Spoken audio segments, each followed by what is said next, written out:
اعوذ باللہ من الشیطان الرجیم بسم اللہ الرحمن الرحیم۔ دیوبند نے اسلام کا پرچم دنیا میں لہرایا ہے، ظلم و ستم کے دور کے اندر حق کا دیپ جلایا ہے۔ دیوبند نے اسلام کا پرچم، دیوبند کا تاریخ کے اندر ہر کردار نرالا ہے۔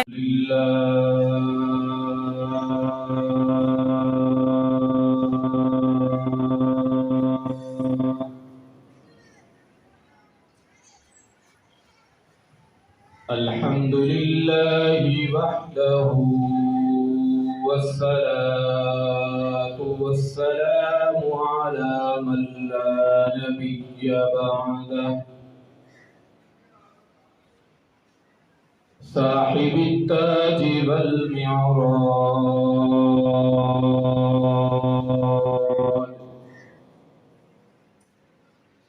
سيد الإنس والجنات،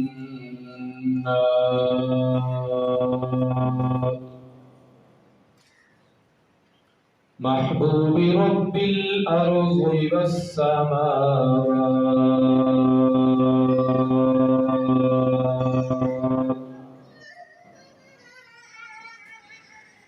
الذي اسمه مكتوب في الإنجيل والتوراة،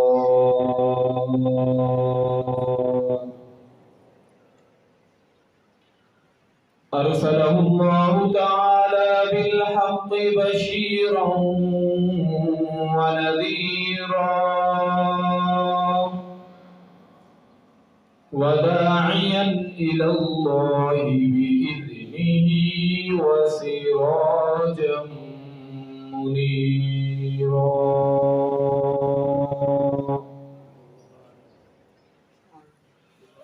وقال الله تبارك وتعالى في القرآن المجيد والفرقان الحميد: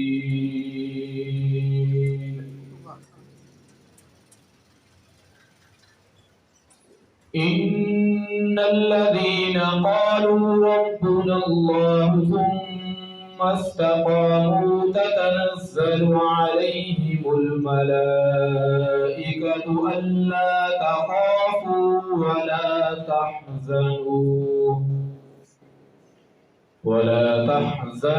وأبشروا بالجنة التي كنتم توعدون.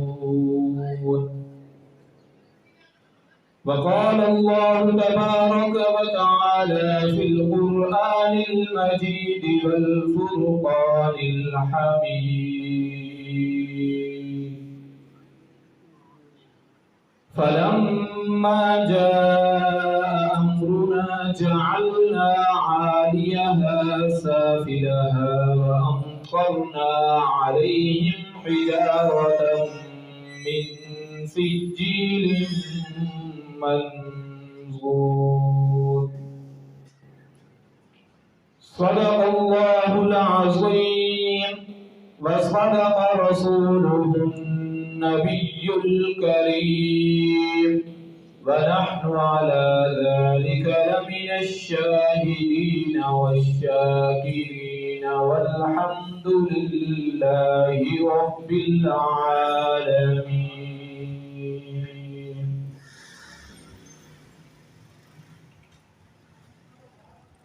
حضور آئے تو سر آفرین اشبا گئی دنیا، حضور آئے تو سر آفرین اشبا گئی دنیا، اندھیروں سے نکل کر روشنی میں آ گئی دنیا، مجھے چہروں کا زنگ اترا ستے چہروں پہ نور آیا، حضور آئے تو انسانوں کو جینے کا شعور آیا۔ میرے انتہائی لے کے سب تعظیم و تقریب میرے واجب الاحترام قابل عزت بزرگوں اور نوجوان دوستوں، السلام علیکم ورحمۃ اللہ وبرکاتہ۔ میں نے آپ حضرات کے سامنے قرآن مجید فرقان حمید میں سے جو چند 2 آیات مبارکہ تلاوت کی ہے۔ اللہ رب العزت سے دعا ہے اللہ رب العزت مجھے ان کا صحیح معنی مطلب مفہوم بیان کرنے کی توفیق عطا فرمائے۔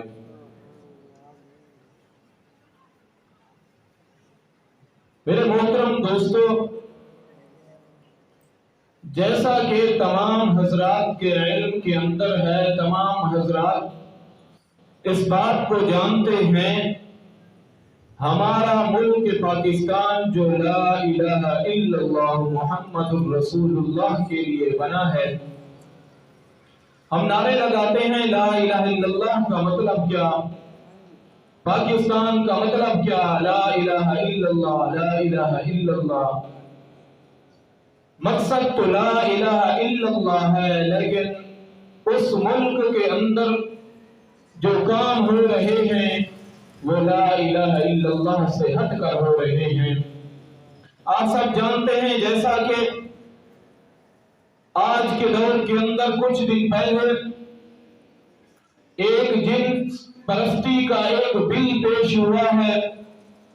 ایک پاکستان کی اسمبلی نے ایک ایسا بل پاس کیا ہے، اس بل کے اندر یہ ہے کہ مرد مرد سے شادی کر سکتا ہے، عورت عورت سے شادی کر سکتی ہے۔ اتنا بڑا ظلم پاکستان پر، اس ملک کے اندر جو لا الہ الا اللہ کی وجہ سے، جس کا بننے کا مقصد لا الہ الا اللہ ہے، اس ملک کے اندر اتنا بڑا غلیظ بل پیش کیا گیا ہے اور اسے پاس کیا گیا ہے۔ یہ قوم اس سے پہلے یہ فعل حضرت لوط علیہ السلام ایک اللہ کے پیغمبر گزرے ہیں، حضرت لوط علیہ السلام کی قوم کے اندر یہ بیماری، یہ خباثت ان کے اندر تھی کہ وہ مردوں سے غلط کام کیا کرتے تھے۔ تو اللہ تبارک و تعالی نے لوط علیہ السلام کو بھیج کر ان کو تنبیہ کی۔ لوط علیہ السلام ان کے پاس آئے کہ قوم والوں دیکھو، میں تمہارے پاس اللہ کا نبی آیا ہوں، اس روئے زمین پر تم سے پہلے کوئی ایسی قوم نہیں آئی جس نے آ کر یہ غلاظت والا غلیظ کام کیا ہو۔ اے قوم، تم اللہ سے ڈرو اور اس کام سے باز آ جاؤ۔ اللہ نے عورت جیسی پاکیزہ چیز پیدا کی ہے، تم عورتوں سے نکاح کرو، ان سے شادی کرو، ان سے اپنی خواہشات پوری کرو۔ اللہ نے منع کیا ہے کہ یہ خباثت نہ کیا کرو، میری روئے زمین پر اس غلیظ کام کو نہ کرو۔ تو اس قوم نے کیا کیا؟ لوط علیہ السلام کو الٹا کہنے لگے، تو بڑا صوفی بنتا ہے، بڑا نیک بنتا ہے، ہمارا علاقہ چھوڑ کے چلا جا۔ لوط علیہ السلام کے بار بار روکنے کے باوجود وہ قوم باز نہیں آئی۔ پھر آخر کیا ہوا؟ 2 فرشتے آئے حضرت ابراہیم علیہ السلام کے پاس۔ حضرت ابراہیم علیہ السلام کو آ کر ان کے بیٹے اسماعیل کی خوشخبری دی، اسحاق کی خوشخبری دی کہ اللہ آپ کو بیٹا دینے والا ہے۔ ابراہیم علیہ السلام نے پوچھا، انسانی شکل کے اندر آئے تھے، آپ کہاں جا رہے ہیں؟ تو ان فرشتوں نے کہا، ہم لوط علیہ السلام کی قوم کے اندر جا رہے ہیں۔ صبح ہوتے ہی اللہ کا امر آ چکا ہے، اللہ کا حکم ہو چکا ہے کہ ان کو صفحہ ہستی سے مٹا کر تباہ و برباد کر دیا جائے۔ اللہ کے حکم سے ہم جا رہے ہیں۔ جب وہ قوم لوط علیہ السلام کے پاس وہ فرشتے جاتے ہیں، لوط علیہ السلام کے پاس وہ مہمان بنے بیٹھے ہیں۔ اب حضرت لوط علیہ السلام کی بیوی کو پتا چلا کہ لوط علیہ السلام کے پاس دو خوبصورت لڑکے آئے ہیں، وہ اللہ کے فرشتے تھے، فرشتے سے خوبصورت ہوا کرتے ہیں، وہ نوری مخلوق ہیں۔ تو حضرت لوط علیہ السلام کی بیوی قوم کے پاس جاتی ہے اور جا کر قوم کو بتاتی ہے، تمہیں پتا ہے کہ لوط علیہ السلام کے پاس دو خوبصورت نوجوان لڑکے بیٹھے ہیں، میں نے ایسا حسن دنیا کے اندر کبھی نہیں دیکھا، میں نے ایسی خوبصورت پہلے نہیں دیکھی، وہ اتنا خوبصورت ہے۔ وہ قوم آئی اور لوط علیہ السلام کی دیواریں چھلانگنے لگی، لوط علیہ السلام کے دروازے توڑنے لگی۔ لوط علیہ السلام نے انہیں سمجھایا، قوم والو دیکھو، اللہ تبارک و تعالی تمہارے اس عمل سے بہت زیادہ ناراض ہیں، ایسا نہ ہو اللہ تم پر عذاب بھیجے، اس کام سے باز آ جاؤ۔ لوط علیہ السلام نے فرمایا، قوم والے دیکھو، دنیا کے اندر دیکھو، اس قوم کے اندر دیکھو کتنی عورتیں ہیں، ان عورتوں سے نکاح کرو، اللہ نے یہ عورتیں تمہارے لیے پیدا کی ہیں۔ انہوں نے ایک نہیں مانی۔ جب اللہ تبارک و تعالیٰ کا امر آ چکا تھا، ان فرشتوں نے کہا، اے اللہ کے پیغمبر آپ ہٹ جائیے، یہ ہرگز آپ تک نہیں آ پائیں گے، اللہ کا قرآن اٹھاؤ۔ اللہ نے ان کو پورے کے پورے قرآن کے اندر عبرت کا نشان بنا کر پورے قرآن کے اندر مختلف صورتوں کے اندر سورۃ ہود اٹھاؤ، سورۃ عنکبوت اٹھاؤ، مختلف صورتوں کے اندر اللہ نے ان کے واقعے کو بیان کر دیا۔ پھر تاریخ نے وہ وقت دیکھا، صبح ہوئی، جب سورج طلوع ہوا، جبرائیل امین آئے، اپنے ایک پر سے ان پوری بستیوں کو ایسے اکھاڑ کے فرماتے ہیں، آسمان کے قریب لے گئے، ان کے کتے کو بھونکنے کی آواز اور ان کے مرغیوں کی آواز فرشتے سن رہے تھے، اتنا اوپر لے کر اور حضرت جبرائیل امین نے واپس الٹا کر کے ان کو اتنا تیزی سے پٹکا، اتنا تیزی سے نیچے پھینکا۔ اللہ تبارک و تعالیٰ قرآن کے اندر فرماتے ہیں، چند سیکنڈ کے اندر ہم نے ان کو صفحہ ہستی سے مٹا کر تباہ و برباد کر دیا۔ پھر اللہ کا عذاب یہیں پہ تھما نہیں ہے، اب آگے دیکھو، پھر اللہ نے آسمان سے پتھر برسائے، آسمان سے پتھر ایسے آئے، ان میں سے ہر پتھر پر ہر بدکار آدمی کا نام لکھا ہوا تھا۔ وہ پتھر آ کے جس کو بھی لگتا تھا اس کے چہرے کی حالت بدل دیتا تھا، اس کا دماغ بھیجا نکال کے رکھ دیتا تھا۔ بندے کو جب وہ پتھر لگتا تھا وہ بندہ ریزہ ہو جاتا تھا۔ جب حضرت لوط علیہ السلام اپنی قوم سے نکل کر اپنی بیوی کو نکل کر لے کے جا رہے تھے، اللہ نے حکم دیا، اے لوط ہجرت کر کے جاؤ، لیکن جب میں تمہاری قوم پر عذاب مسلط کروں گا اپنی قوم کی طرف ہرگز نہیں دیکھنا۔ حضرت لوط علیہ السلام بھی جا رہے ہیں، ان کے ساتھ ایمان لانے والے بھی جا رہے ہیں۔ جب اللہ نے لوط علیہ السلام کی قوم کو آسمان سے نیچے پھینکا تو ان کی آواز اور ان کی چیخ پکار سن کے لوط علیہ السلام کی بیوی انہی میں سے تھی، اس نے پیچھے دیکھا تو اللہ تبارک و تعالیٰ نے ایک ایسا پتھر بھیجا جو پتھر اسے لگا اور وہ تباہ برباد ہو گئی، وہ صفحہ ہستی سے مٹ گئی، اس کا چہرہ بھی مٹ گیا، اس کا دماغ سے بھیجا نکل کے باہر آ گیا، وہ بھی اس دنیا کے ساتھ اور ان ظالموں کے ساتھ دفن ہو گئی، اس ظالموں کے ساتھ تباہ و برباد ہو گئی۔ ہم مسلمان ہیں، آج ہم اپنے اوپر دیکھیں، ہم کیا سمجھتے ہیں، کیا وہ اللہ کا عذاب ہم پہ نہیں آ سکتا؟ ہم پہ یہ عذاب آ سکتا ہے، ہم بھی اللہ کی اسی زمین پہ رہتے ہیں، ہم وہ بھی اسی جنس پرستی والے غلاظت اور گندے کام کے اندر مبتلا تھے، اللہ نے انہیں عذاب دے کر اپنی اس زمین سے پاک کر دیا۔ ہم کیا سمجھتے ہیں اگر ہم رسول اللہ کی امت میں سے ہیں کیا ہم پر یہ عذاب نہیں آئے گا؟ نہیں میرے بھائی، ہم تو اس رسول کے امتی ہیں۔ اس نبی کی سیرت اٹھا کے دیکھو، اس کی زندگی اٹھا کے دیکھو، اس نبی کے اخلاق کو دیکھو، وہ تو نبی تمام جہانوں کے رحمت للعالمین بن کے آیا ہے۔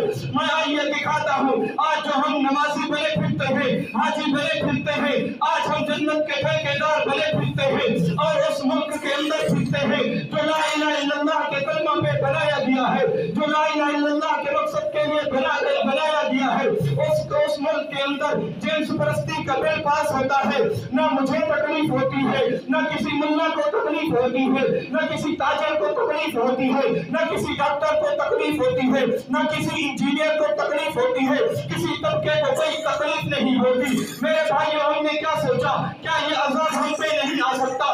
اللہ کے نبی کی سیرت کو دیکھو، اللہ کے نبی کی زندگی کو اٹھا کے دیکھو، انہوں نے کیسے زندگی گزاری میرے اور آپ کے لیے، مجھے اور آپ تک یہ کلمہ پہنچانے کے لیے، مجھے اور آپ تک قرآن پہنچانے کے لیے، مجھے اور آپ تک یہ خوبصورت دین پہنچانے کے لیے اللہ کے نبی نے مختلف آزمائشوں سے گزرے، ہر قسم کی مشقتیں برداشت کی، تکلیفیں برداشت کی۔ سیدنا عثمان کہتے ہیں ایک وقت وہ تھا میں رسول اللہ صلی اللہ علیہ وسلم کے پاس آیا، آپ علیہ السلام 2 دن سے بھوکے ہیں، میں آ کر کہنے لگا یا رسول اللہ میرا مال بھی آپ کا مال ہے، آپ اتنا بھوکے ہیں، مجھ سے کوئی چیز مانگ لیتے، میں آپ کو دے دیکھا۔ رسالے والا کے بچوں روشن زمین مسلمانوں اپنے دلوں پہ ہاتھ رکھ کے میرے پیغمبر کی داستان سے سنو، ہم اس پیغمبر کے امتی ہیں، اس پیغمبر کی داستان سنو۔ ایک صحابی کہتے ہیں میں مکہ کے اندر آیا، میرے ساتھ میرے بابا بھی تھے، ہم مسلمان نہیں تھے، ہم رسول اللہ سے واقف نہیں تھے، ہم اسلام کو نہیں جانتے تھے،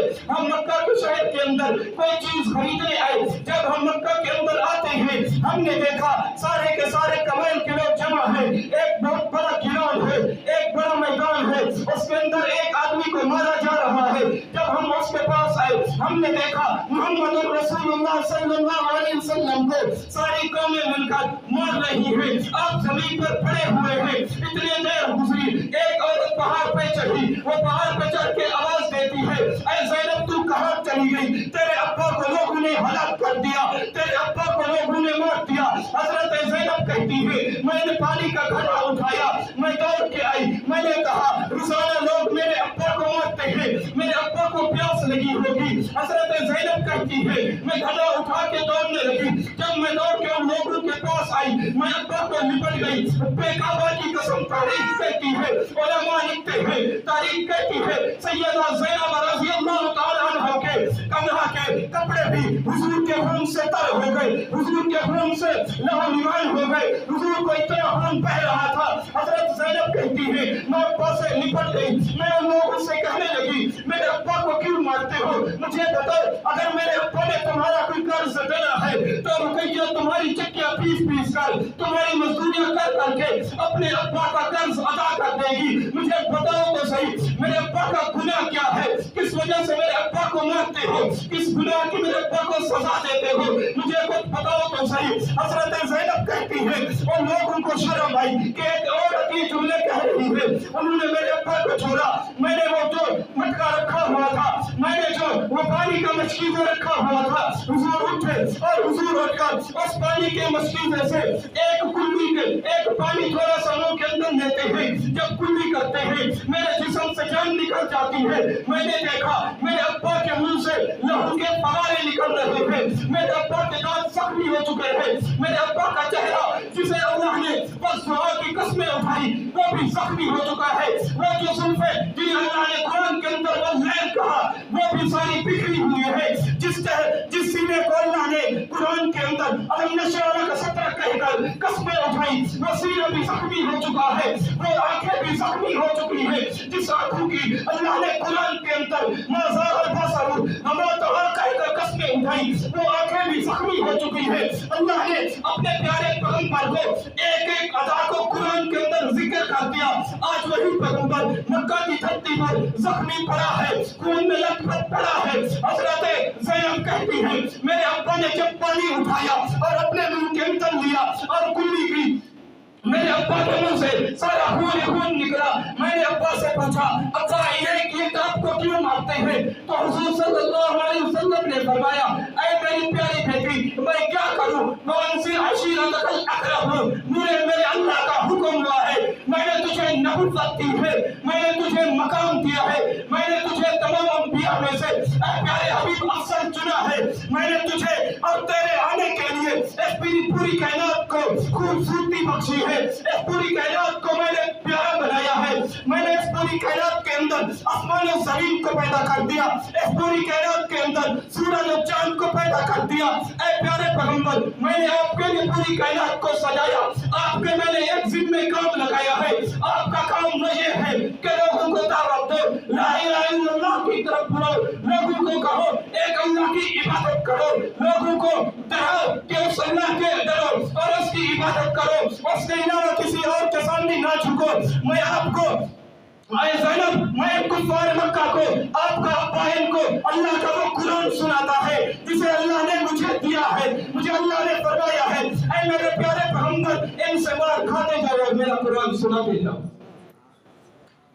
یہ اللہ نے اپنے پیارے پیغمبر کو مقام دیا، اللہ نے اپنے پیغمبر کو شان دیا۔ ہم اس نبی کے امتی ہیں۔ ہم دیکھیں آج دنیا کے اندر، دنیا کو چھوڑو، اس پاکستان کی سرزمین کے اندر دیکھو، جنس پرستی کے بل پاس ہو رہے ہیں، کسی کو نہ کوئی تکلیف ہو رہی ہے، ساری قومیں، سارے برادریاں چپ بیٹھے ہیں۔ اگر سیاست پہ کوئی بات آئے، اگر ہمارے کوئی قیدی کو گالی دے، اگر کوئی دنیا کے اندر ہمارے ماں باپ کو گالی دے، اگر دنیا کے اندر ہمارے رشتہ داروں کو گالی دے تو ہم لڑنے پہ آ جاتے ہیں، ایک دوسرے کو فیر مارتے ہیں، گولیاں مارتے ہیں، ایک دوسرے کو کلہاڑی اور خنجر مارتے ہیں۔ کیا یہ جو جن پرستی کا بل پاس ہوا ہے، اس کے اندر میرے لیے، آپ کے لیے کیا اللہ کا عذاب نہیں چھپا ہوا؟ کیا ہم اس قوم سے زیادہ بڑے طاقتور ہیں جو قوم لوط علیہ السلام کو اگر اللہ نے تباہ و برباد کر دیا، اس کے پاس بھی اللہ کا پیغمبر آیا تھا، ان کے لیے بھی اللہ کے نبی دعائیں مانگا کرتے تھے، اللہ ان کو ہدایت دے، اللہ ان کو ہدایت دے۔ اگر میرے اور آپ کے لیے پیارے حبیب حضرت محمد رسول اللہ دعائیں مانگ کے گئے ہیں کہ اللہ میری نبی کو، میری امت کو ہدایت دینا،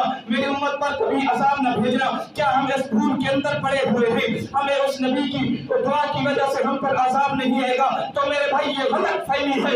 وہ عذاب ہم پر بھی آ سکتا ہے جو اللہ نے قوم لوط پر بھیجا، وہ میرے اوپر بھی آ سکتا ہے، وہ آپ پر بھی آ سکتا ہے، وہ سرزمین پاکستان پر بھی آ سکتا ہے، وہ اللہ کا زمین پوری زمین پر آ سکتا ہے۔